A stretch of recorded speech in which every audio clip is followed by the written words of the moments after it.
I saw Frozen 2 and I loved it. I think watching my husband go through a faith transition, walking through a mixed faith marriage, having my own faith crisis and faith transition, the songs spoke to all those phases in my life. I related with all the characters in a different way. So I'm excited to share with you today.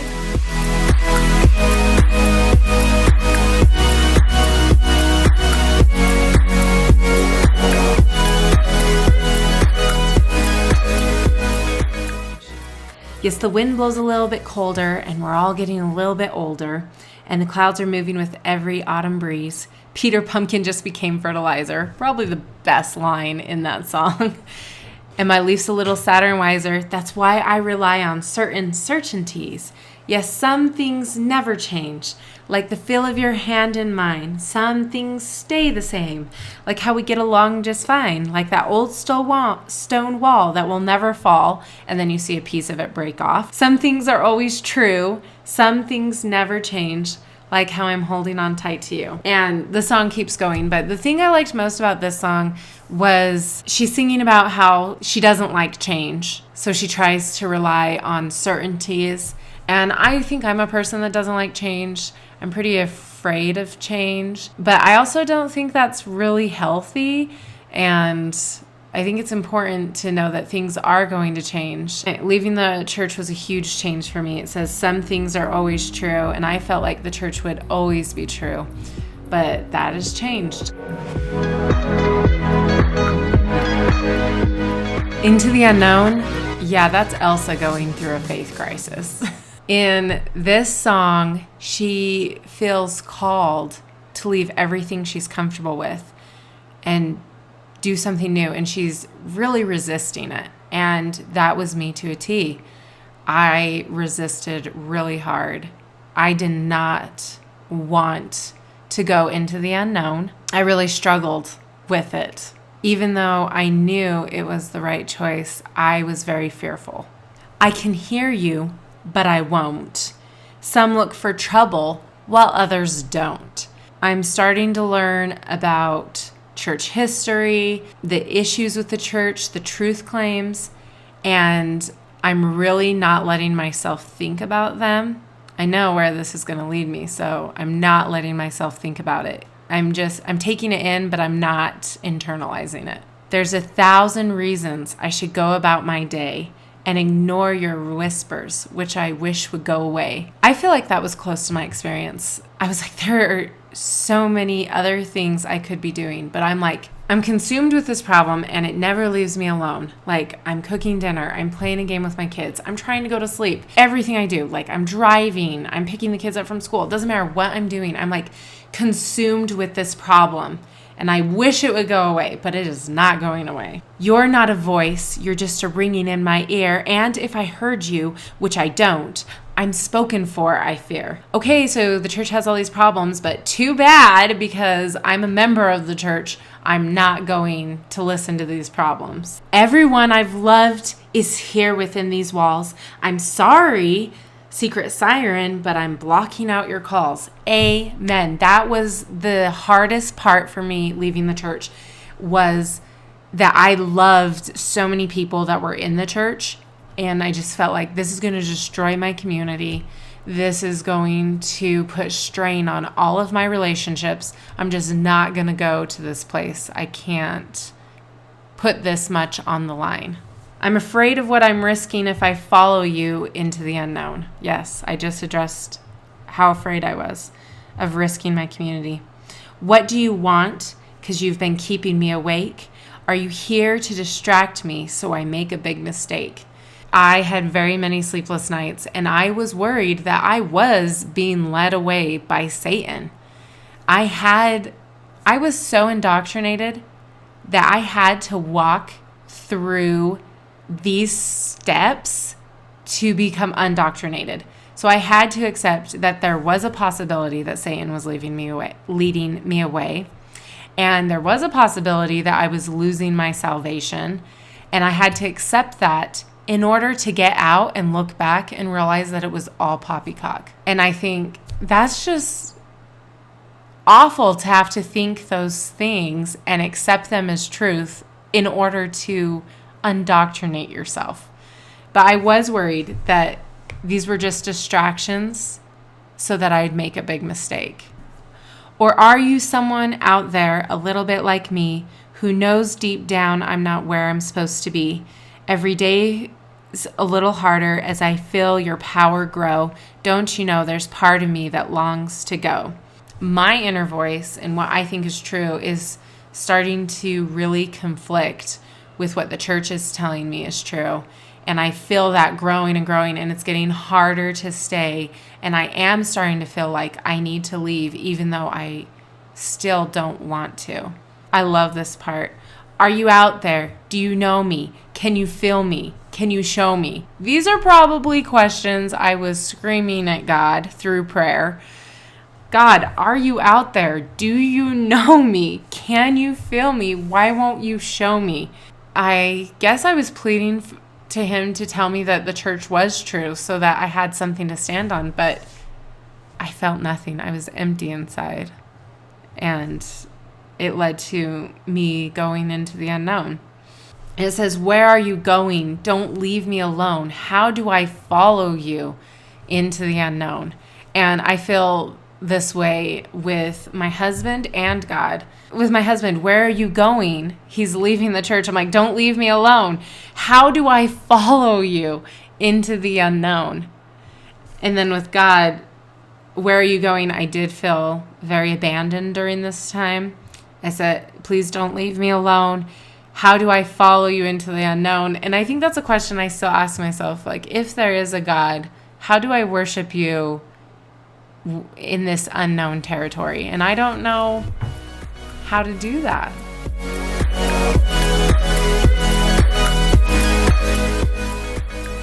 We all love Olaf. He is the best character. And in Frozen 2, he is realizing that he's kind of naive and he's trying to make sense of his world. And I love the song he sings, When I'm Older. This will all make sense when I am older. Someday I will see that this makes sense. One day when I'm old and wise, I'll think back and realize that these were all completely normal events. And I think as I was in the church and I had questions and concerns, that they really did teach me that I would have the answers when I was older. I know in a couple years, these will seem like childish fears. And so I know that it isn't bad, it's good. That last line, and so I know that it isn't bad, it's good. I really resonated with that because when I had issues and was having a hard time holding space for a certain doctrine or things that the church did or church history, I would try and convince myself that these things were really good. They're not bad, they're good. And I would use all sorts of mental gymnastics to make them good. And now that I'm out, I think, Stephanie, you knew that these things were bad and you didn't have to feel like they were good. Growing up means adapting, puzzling at your world and your place. When I'm more mature, I'll feel totally secure, being watched by something with a creepy, creepy face. And then he screams. So I think the creepiest thing I found while searching church history was polygamy. And here's my reaction when I found out about polygamy. What?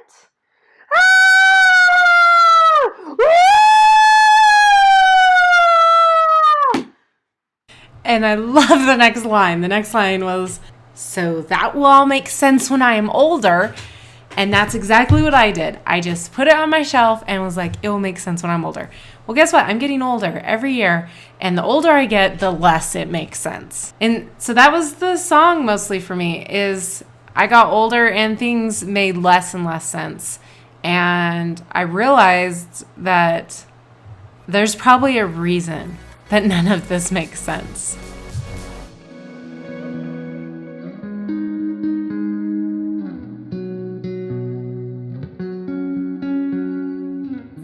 Okay, Lost in the Woods. I cried during this one because during my mixed faith marriage, I felt super lost. Again, you're gone on a different path than mine.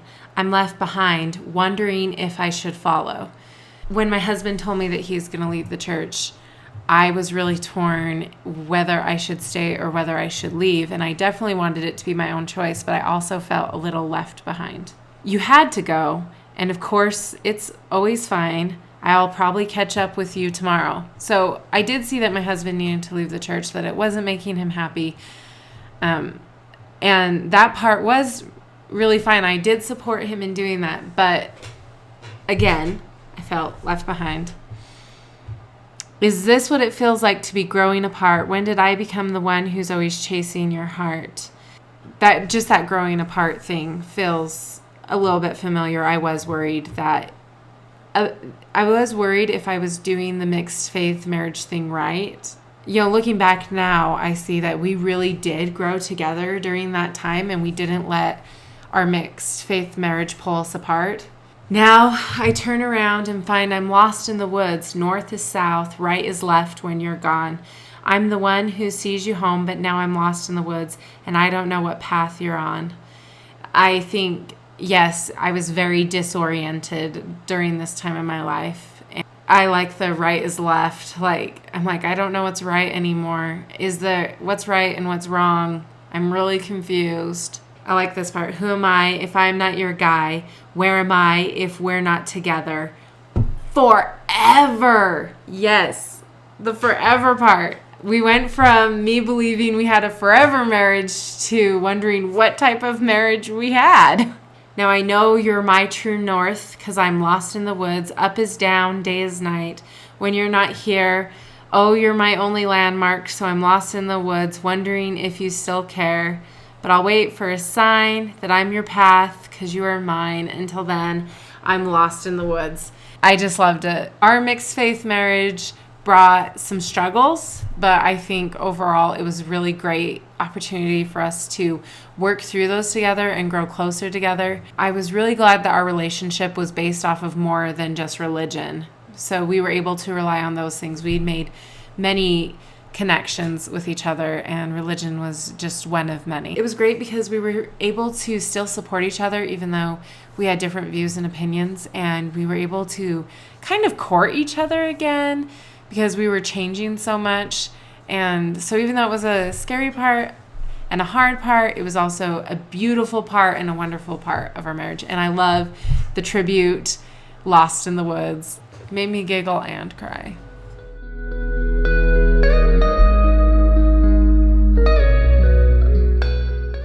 I've always been a fortress, cold secrets deep inside. You have secrets too, but you don't have to hide. And that stanza just really reminded me of my husband and mine relationship. My husband's a pretty private person, and I just feel like watching him go through his faith transition, I was seeing his fortress crumble and seeing the real him inside, that he wasn't holding on to any of his secrets anymore. And it was beautiful. And I think there's somewhere in the song, show yourself, I'm dying to meet you. Show yourself, it's your turn. You are the one I've been looking for all of my life. So yeah, it was beautiful. I've loved you for so many years, but now I'm seeing the real you. And I think these words kind of go with my faith transition as well, where it says, you are the one I've been looking for all of my life. I think I have been trying to find myself all my life, and I didn't realize that the church was standing in between me and myself. Since leaving the church, I've really been able to look at myself and get to know me better for who I am. I've never felt so certain all my life I've been torn, but I'm here for a reason. Could it be the reason I was born? I really like the part with being torn. I feel like when you have questions about the church and you're told to not worry about it, it will be answered later, either later in your life or in the next life, that makes you feel really torn inside because there's no answer, there's no peace. So you're just holding these things that make you feel torn. This show yourself, I'm no longer trembling, here I am and I've come so far. You're the answer I've waited for all of my life. Show yourself, let me see who you are.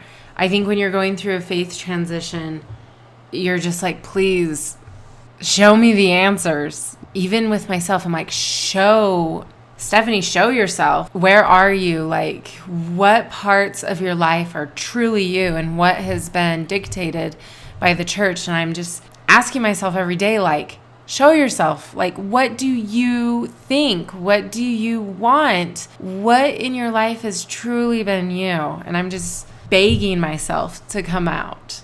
It says, "Come, my darling, homeward bound. I am found." I think every time you find a piece of yourself through this journey, it is like such a celebration.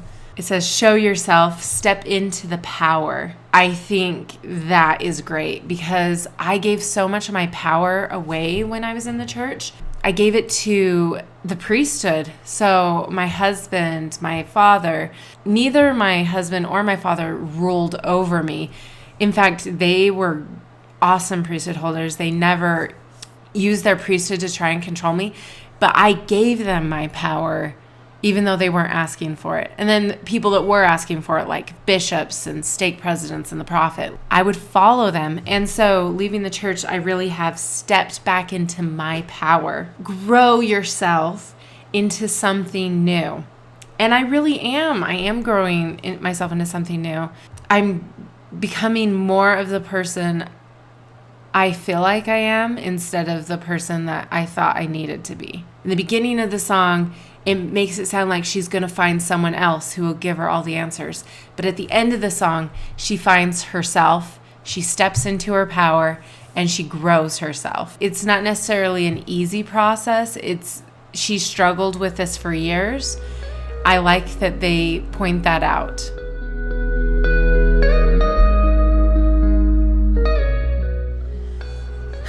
I've seen dark before, but not like this.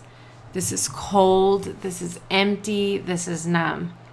And yes, that is what part of the faith transition feels like. It feels dark, cold, and numb. For me, depression was definitely a small part of my faith transition. And a depression where you can't get out of bed and you can't see a purpose in life. It is brutal. The life I knew is over. The lights are out. Hello, darkness. I'm ready to succumb. So yeah, you feel like a piece of you is dying. When you go through a faith transition, there are so many things that you have to mourn. And I'm going to film another video on all the mourning processes I had to go through by leaving the church. And when I have that video ready, I'll link it in the comments. But it is a death of a life. The life you knew is over. I follow you around, I always have, but you're gone to a place I cannot find. I followed the prophets, I stayed on the path, but church history is a place that the church went to that I can't follow. This grief has a gravity, it pulls me down. But a teeny voice whispers in my mind, you are lost, hope is gone, but you must go on and do the next right thing. I do think when you find yourself in that depression, in that despair, you've lost your hope, the only thing left to do is to do the next right thing. And for me, that was getting up, spending time with my family, not letting myself sit in the despair all the time, but taking breaks from my grief, breaks from my despair to do the things that I knew I needed to do to stay healthy. I made sure I was putting the right foods in my body. I made sure that I was eating food. I tried to exercise and I tried to have meaningful moments. And meaningful moments don't have to be an hour, just like small meaningful moments, like reading a book to my child, or sometimes they'd want to play a game with me, but instead of playing an hour game, I was like, I don't feel up to that. How about a 10-minute game? And just doing those small things. Can there be a day beyond this night? I don't know anymore what's true. I think I asked that myself many times, can there be a life outside of the church? And can that life be happy and fulfilling? And I think I'm still going through this process. I haven't necessarily reached that, but I am seeing glimpses of how good it can be and how it's just as good as life in the church. And in some ways better, because now we're making choices for ourselves and not just doing things because we're told to. And there's so much power in doing that. I can't find my direction. I'm all alone. The only star that guided me was you. How do I rise from the floor?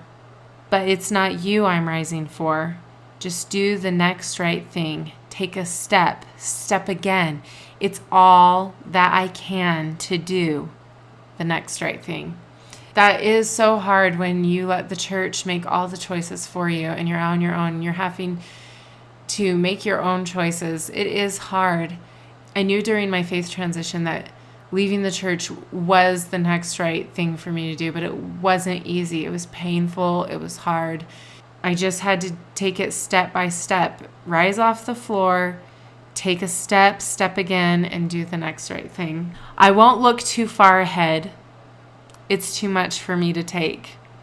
That's true. Every time as I was leaving, every time I think about the future, I was programmed to think that there was no happiness outside of the church. So every time I thought of the future, I would think of all these horrible scenarios that would end with my family being torn apart, with my children having terrible lives because I didn't raise them in truth.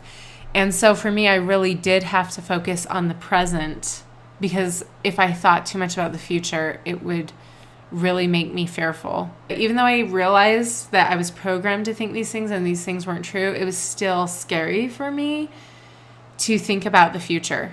So I definitely do try to live more in the present, and I think it's a great way to live your life. It's probably the way you should live your life. But yeah, I definitely couldn't think too much about the future. But break it down to this next breath, this next step, this next choice is the one I have to make.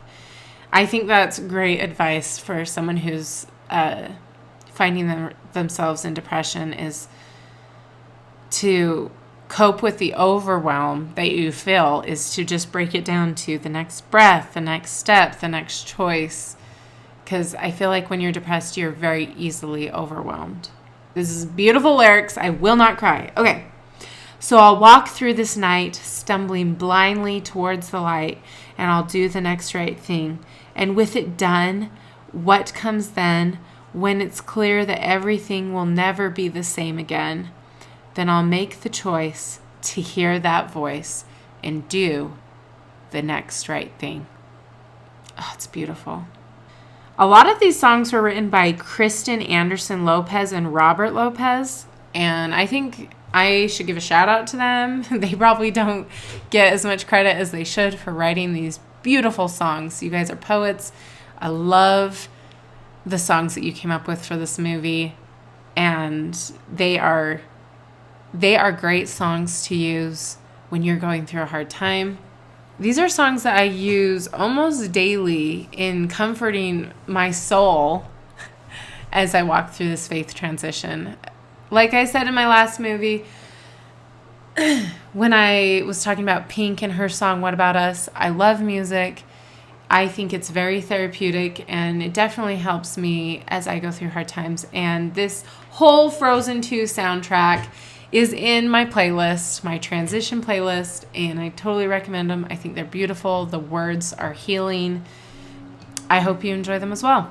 So let me know in the comments if there are any songs that spoke to you. Let me know your thoughts about Frozen 2 and what takeaways you got from it. Thanks for coming. I love these songs. I'm so glad I got to share them with you. Bye.